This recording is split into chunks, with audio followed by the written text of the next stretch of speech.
নমস্কার বন্ধুরা, আজকে আবারও চলে এসেছি নতুন একটা মজাদার রেসিপি নিয়ে। আজকের রেসিপি সোয়াবিনের মুইঠা। দেখুন দেখতে কত লোভনীয় আর কত মুইঠাগুলো নরম তুলতুলে আর রসালো, দেখলেই যেন খেতে ইচ্ছে হয়। এক প্যাকেট সোয়াবিন দিয়ে আপনারা বাড়ির সবাইকে মন মতো করে এটা রান্না করে খাওয়াতে পারবেন। তাহলে চলুন রেসিপিটি শুরু করা যাক। প্রথমেই একটা গ্যাসের উপরে কড়াই বসিয়ে দিয়ে তাতে কিছুটা জল দিয়ে দিচ্ছি।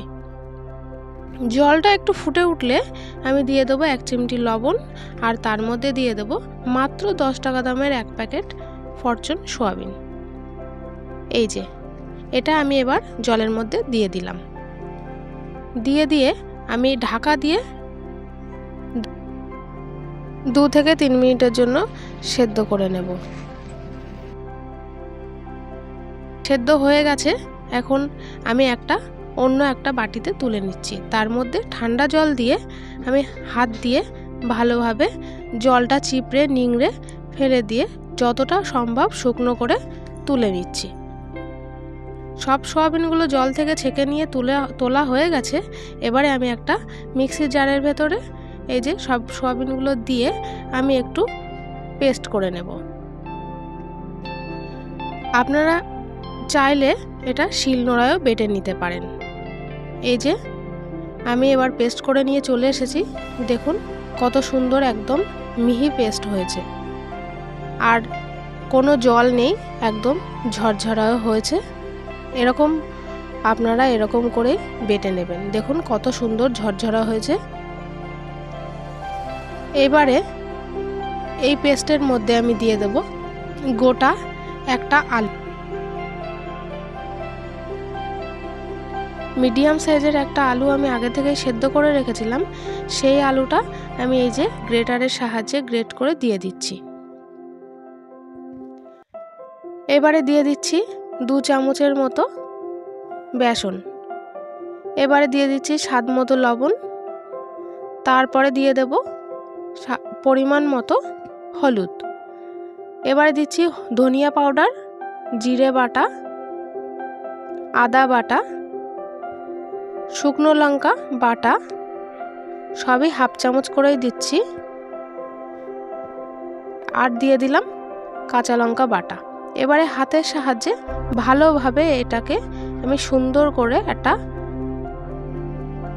নরম হবে না, সুন্দর করে একটা আমি ডো বানিয়ে নিচ্ছি।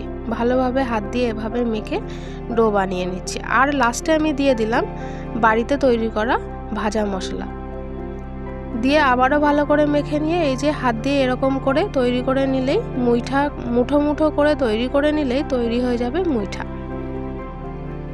দেখুন কত সুন্দর আর কত তাড়াতাড়ি ঝটপট হয়ে যাচ্ছে।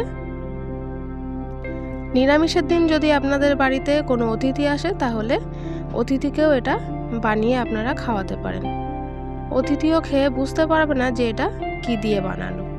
এবারে আমি দিয়ে দিলাম একটা কড়াইতে সরিষার তেল। এবারে তেলটা খুব ভালো করে গরম হয়ে গেলে মুইঠাগুলো বানিয়ে রেখেছিলাম সেগুলো ভেজে নেব। খুব ভালো করে তেলটা গরম করে নিতে হবে মুইঠা ভাজার আগে, আর ভাজার সময় অবশ্যই লো ফ্লেম করে রাখতে হবে। এবারে ওই তেলের মধ্যেই আমি দিয়ে দিলাম কেটে রাখা লম্বা লম্বা করে আলু। সেগুলো নুন হলুদ দিয়ে একটু ভেজে নিচ্ছি, লাল লাল করে ভেজে তুলে নিয়েছি। এবারে দিয়ে দিচ্ছি গোটা জিরে, একটা তেজপাতা ছিঁড়ে, আর দিয়ে দিচ্ছি একটা গোটা টমেটো লবণ দিয়ে একটু ঢাকা দিয়ে সেদ্ধ করে নিলাম। তারপরে এবারে বাটা মশলাগুলো দিয়ে দিচ্ছি। জিরে বাটা, আদা বাটা, শুকনো লঙ্কা বাটা আর কাঁচা লঙ্কা বাটা দিয়ে আমি ভালো করে মশলাটা একসঙ্গে কষিয়ে নিচ্ছি। এবারে দিয়ে দিলাম ধনিয়া পাউডার আর 1 চিমটি হিং। যেহেতু নিরামিষ একটু হিং দিলে খুবই সুন্দর স্মেল হয়। তারপরে ভালো করে মশলাটা কষিয়ে নেওয়া হয়ে গেছে। এবারে দিয়ে দিলাম লম্বা লম্বা করে ভেজে রাখা আলুগুলো। আলু দিয়ে নুন হলুদ দিয়ে আবারও ভালো করে আমি কষিয়ে নিচ্ছি। কষিয়ে নেওয়া হয়ে গেছে। এই পর্যায়ে আমি দিয়ে দিলাম 250 ml মতো গরম জল। আপনারা গরম জলটা অবশ্যই দেওয়ার চেষ্টা করবেন। এবারে আমি আলুটা সেদ্ধ হওয়ার জন্য ঢাকা দিয়ে রাখলাম 5 মিনিটের জন্য। 5 মিনিট পরে চলে এসেছি। এই যে আলুগুলো সেদ্ধ হয়ে এসেছে। এবারে আমি দিয়ে দিলাম ভেজে রাখা মুইঠাগুলো দিয়ে আমি আবারও একটু ভালো করে নাড়িয়ে চাড়িয়ে নিচ্ছি।